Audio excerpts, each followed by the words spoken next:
And you know what they say about divorcees. Problems with women. Well, hello there, Stan Seder. How you doing there, fat boy? Got a little template for pertaining to the most violent cities in America I'm going to put on the end of this, but I added some things since I did that. So ignore, when I put that up, ignore that I'm talking to an overweight hobbit from Story County, Iowa. But here's some things I added. But Stan, I'd like to ask you, why is it that the whitest, most Republican counties, if you got a state with good county data, county homicide data, why is it the whitest, most Republican areas of almost any state have homicide rates many times lower than diverse areas run by Democrats? I wonder, why is that? Let's look at Wisconsin. Here's some something I added since I did this. The counties in Wisconsin that voted 60% or more for Donald Trump in 2016 and 2020 had a homicide rate of 1.473 per 100,000. The three counties that voted for President-elect Biden and Hillary Clinton in 2016 and 2020, 60% or more, had a homicide rate of 9.764. So, why is that? Why is that? Let's do New Jersey. The one county in New Jersey that voted for Donald Trump 60% or more in 2016 and 2020 had a homicide rate of 3.238. That's much lower than the national average and lower than the New Jersey average. All the counties that in 2016 and 2020 that voted for the Dumocrat 60% or more, those counties from 2018 to 2020 had a homicide rate of 6.048. That is much higher than the New Jersey average and higher than the national average. Why is that? Why is that, Stan? And would you look up the demographics of those counties? In New York State, the counties that voted 60% or more for Trump in 2016 and 2020 had a homicide rate of 1.377, much lower than the state average and much lower than the national average. The counties that voted 60% or more for President-elect, 66% or more, excuse me, I raised the bar because they won New York so easily. The counties that voted 66% or more for President-elect Biden and Hillary Clinton, they had a homicide rate of 4.263 per 100,000. That's lower than the New U.S. average, but much higher than the New York average. Why is that, Stan? Why is it, and now I'll play this template here in a second, that I recorded several months ago. Why is it the widest, most Republican areas? It happened in Minnesota, same thing in Wisconsin and Iowa. Anywhere else you look at, New York, New Jersey. Did I miss any? Went over a whole bunch of states here. Why is it the widest, most Republican areas have homicide rates lower than the state average and lower than the national average, and the most diverse areas that vote Democrat have homicide rates really high? Like Louisiana, that's another one I covered, but here's all the data for you, Stan, and I don't know how you deal with this. I suppose you could do it like you did with your wife, you know, and which is why she's your ex-wife now, is just plug your ears and go la la la la and say I'm right and just carry a strong arm and scream and yell and throw a hissy fit. But I don't think that's going to work with this data. So let's go to the template that I recorded many months ago. The following Democrat enclaves had a homicide rate from 2018 to 2020 of 24.856 per 100,000. See the links in the video description as per usual. The U.S. homicide rate from 2018 to 2020 was 5.533 per 100,000. Their homicide rate was collectively 449% higher than the U.S. average. Those cities are Baltimore, Detroit, Cleveland, Jackson, Memphis, Birmingham, New Orleans, East St. Louis City, Atlanta, Bibb County, Georgia, Dougherty County, Georgia, Montgomery City, Baton Rouge, Flint, Michigan, Philadelphia, Pine Bluff, Arkansas, Rochester, New York, Buffalo, Greensboro, North Carolina, Durham, North Carolina, Fayetteville, Milwaukee, Dayton, Ohio, Danville, Virginia, Portsmouth, Virginia, Hampton, Virginia, Newport News, Virginia, Petersburg, Virginia, Norfolk, Virginia, Roanoke, Virginia, Richmond, Virginia, the District of Columbia, Compton, California, North Little Rock, Arkansas, Wilmington, Delaware, home of President-elect Biden, Newark, New Jersey, Camden, Camden, New Jersey, Chicago, Gary, Indiana, Little Rock, Arkansas, Houston, St. Paul, Minneapolis, Cincinnati, Indianapolis, Albuquerque, Louisville, Syracuse, Kansas City, Missouri, Oakland, Augusta / Richmond County, Georgia, Savannah, Georgia, and Shreveport, Louisiana. Those cities were only 6.354% of the entire U.S. population 2018 to 2020. And as I said, had a staggering homicide rate of 24.856 per 100,000. Those cities had 28.54% of all homicides 2018 to 2020. Again, the U.S. homicide rate was 5.533. So you can see not just a little bit higher than the U.S. average, almost 4.5 times. Here are some other uncomfortable facts. In 2020 in Wisconsin, I've been over some of these before, but never hurts to rehash, does it? In 2020 in Wisconsin, of the 204 statewide arrests for criminal homicide, 55% of the arrestees were black. In 2019, of the 179 arrestees for homicide, 45.25% were black. In 2018 in Wisconsin, of the 169 folks arrested for criminal homicide, over half of them were black. Most of that is because of Milwaukee. Less than 7% of Wisconsin is black. In 2020, of the 192 people arrested for murder in Arkansas, 2/3 of them were black. In 2019, of the 165 people arrested in Arkansas for murder, over 2/3 of them were black, in a state where only 15.7% of the residents are black. 72.2% are non-Hispanic white. In 2018, of the 155 persons arrested for murder in Arkansas, over 2/3 of them were black. Black Lives Matter. In 2018 in Pennsylvania, murder victims were predominantly male, accounting for 77% of the total. Victim analysis by race reveals that 39.9% were white, 60.1% were non-white. Persons arrested for murder offenses in 2018 were predominantly male, and 63% of them were black. In 2017, we have the same case. Persons arrested for murder offenses in Pennsylvania in 2017, 60% of them were black. And most of the murder victims, 63% of them, were non-white. Have you seen that movie before? In 2017 and 2018 in Chicago, 80% of the murder victims were black, and more than 73% of the arrests in Chicago in 2017 and 2018 were black. In a state where, in this case Illinois, 14.6% of the residents are black, 60.8% white alone, not Hispanic or Latino. In 2019, of all murders where the race of the offender was known, over 2/3 of the murder offenders in Illinois were black. Most of that's probably Cook County. In Kansas City, Missouri, we have the same case. 77% of the victims were black, and 56% of the suspects were black.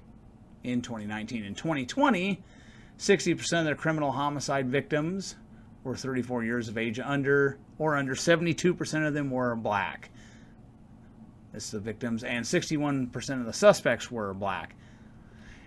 More than 64% of the murder victims in Missouri were black in 2018, and more than 68% of the arrests were black. Missouri is less than 12% black. Hey, Latifah Faisal, have you seen this movie before? In 2018 in Georgia, arrest data indicates that 75.87% of the people arrested for murder were black. In 2017, of the 474 arrests for murder, 78.48% are non-white. 32.6% of Georgia is black. And when Georgia does their tally on this, the two categorizations are white and non-white. So we have a lot of disproportionate homicide victims, and arrestees in Georgia are black. In Virginia, guess what?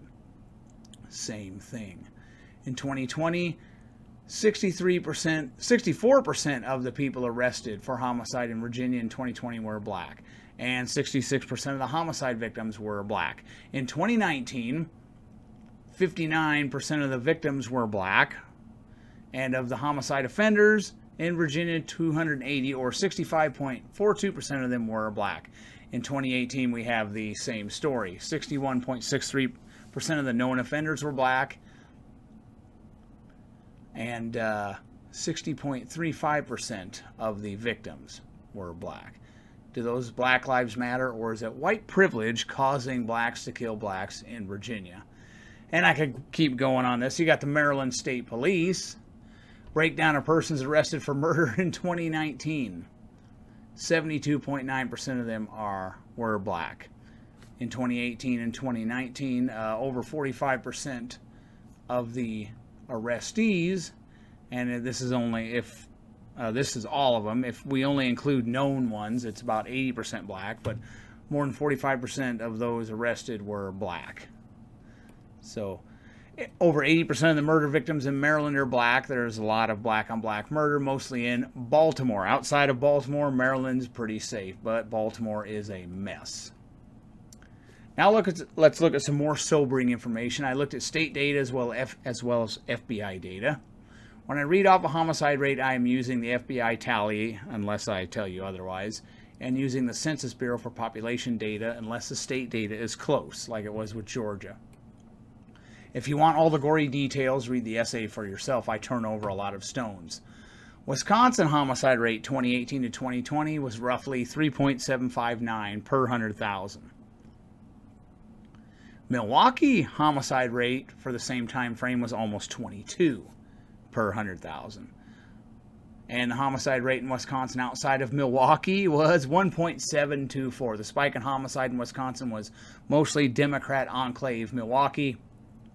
Criminal homicide is not increasing everywhere. That's a mantra a lot of these Dumocrats are using now. They're just trying to say, oh, we're increasing everywhere. It's a problem everywhere. And then they can take it away. They can take the blame away from Black Lives Matter, stoking, trying to gin up the idiots to riot and to defund the police crowd. What about Iowa, Latifah Faisal? Iowa's homicide rate 2018 to 2020 was a very low 2.368 per 100,000.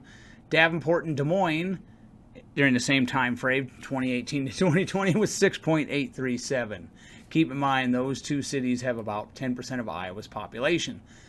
2018 to 2020 homicide rate for Iowa outside of Des Moines and Davenport, 1.871. Again, homicide is not increasing everywhere or a problem everywhere. It's mainly cities run by Democrats. How about Minnesota? 2018 to 2020 criminal homicide rate was 2.435 per 100,000. Criminal homicide rate for the Twin Cities 2018 to 2020 was 10.984. Homicide rate in Minnesota outside the Twin Cities 2018 to 2020 was 1.152. Again, homicide is not increasing everywhere. It is mainly cities run by Democrats that have catered to the Black Lives Matter sociopaths, cities that have woke public schools, lots of folks on food stamps, lots of fatherless children, and they are usually diverse. How about Illinois? 2018 to 2020 homicide rate 7.5. That's pretty high. East St. Louis and Chicago criminal homicide rate 2018 to 2020 23.391. Illinois homicide rate outside of Chicago and East St. Louis during that time frame 3.105. How about Indiana, Latifah Faisal, or anyone else when I do this for them later? How about Indiana? 2018 to 2020 criminal homicide rate 6.531, above the national average by quite a margin. Gary and Indianapolis, their homicide rate 2018 to 2020 was 23.967. And the Indiana rate outside those two cities, 3.679. What about Ohio? 2018 to 2020, their homicide rate was 5.463, right about the national average. Dayton, Cincinnati, and Cleveland homicide rate 2018 to 2020, 31.513. Homicide rate in Ohio outside of those cities, 3.494. How about Michigan? Their homicide rate 2018 to 2020, 6.19. according to the FBI, and the Michigan State Police puts it at 5.725.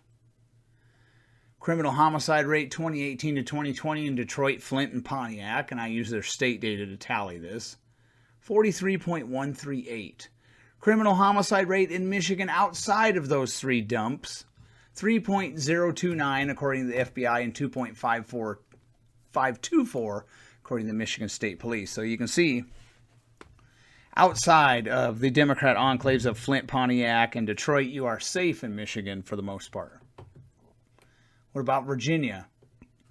2018 to 2020, their homicide rate was 5.221, a little bit lower than the national average. But those Democrat-run cities, Richmond, Roanoke, Norfolk, Danville, Newport News, Petersburg, Hampton, and Portsmouth, their homicide rate was almost 20, registering 9.647 per 100,000. Homicide rate in Virginia outside of those cities, 3.189. Have you seen this movie before? How about Georgia? Their homicide rate was 7.030. Criminal homicide rate for Atlanta, Augusta/Richmond County, Savannah, Bibb County, and Dougherty County, 21.081. Criminal homicide rate in Georgia outside those cities, 5.438. So that's still kind of high. But we'll dig into some more info that'll help you figure this out. That's still kind of high, but a little bit lower than the national average, but not encouraging. How about Louisiana? This, they have a sky-high homicide rate, 12.945 per 100,000. But in Shreveport, Baton Rouge, and New Orleans, their criminal homicide rate for 2018 to 2020 was 36.221. And outside of those cities, it's 8.151. That's still pretty high. Louisiana has a lot of issues. How about Alabama? 2018 to 2020 homicide rate, 8.18 per 100,000.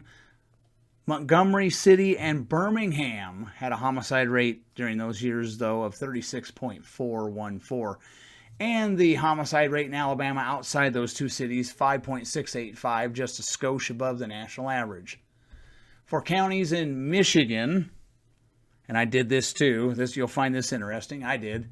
Took a long time to compile, but it was worth it. For counties in Michigan that voted for Donald Trump 60% or more in 2016 and 2020, their collective homicide rate from 2018 to 2020, and again, these are counties that voted for Trump 60% or more in those 2 years, their homicide rate from 2018 to 2020 was 1.618. Notice the difference from the uber Democrat areas of Michigan versus the uber Republican areas. Now let's do Missouri. All counties that voted for Donald Trump 66% or more, because he won Missouri by such large margins. Counties that voted for him 66% or more in 2012 and 2016. You know what their homicide rate was? From 2018 to 2020, 1.814. That is much lower than the homicide rate in Missouri outside of St. Louis City and Kansas City. The uber Republican Donald Trump counties in Missouri are not spiking homicide rates. Missouri's homicide rate as a state from 2018 to 2020 was 10.3. And those two cities, Kansas City and St. Louis City, are causing it to go up. They're a drag.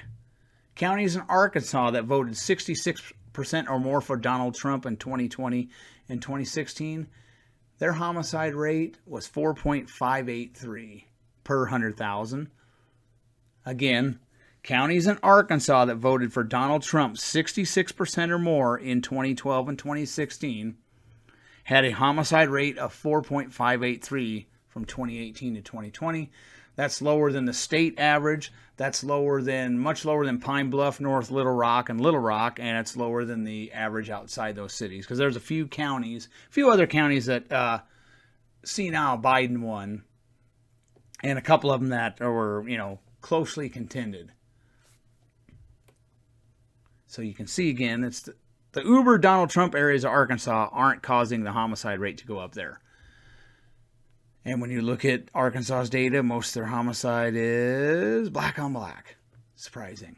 Counties in Minnesota that voted 60% or more for Donald Trump in 2016 and 2020.